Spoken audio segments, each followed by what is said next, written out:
ត្រីស្រះត្រីស្រែមានចាំវាចូលខែភ្លៀងជួយត្រី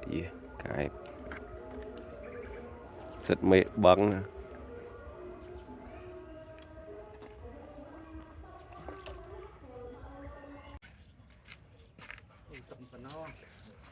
លើកត្រីធំលើកត្រីដាក់ចោលលើកមួយទៀតថតមុខវាផង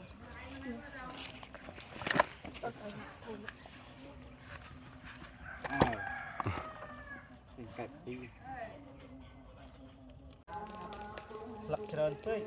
ស្លឹកចាក់ចូលហើយចូលតាម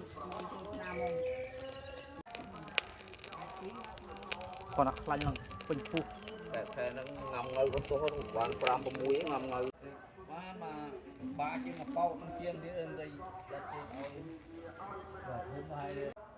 ឯងមួយគ្នាហ្នឹង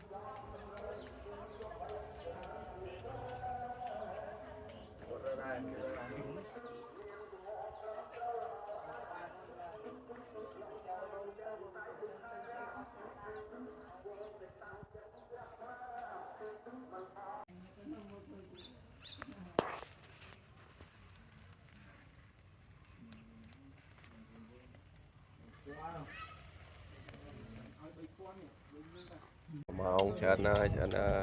អាតជាក់មេមួយទៀតបនមេតំបន់មកđâu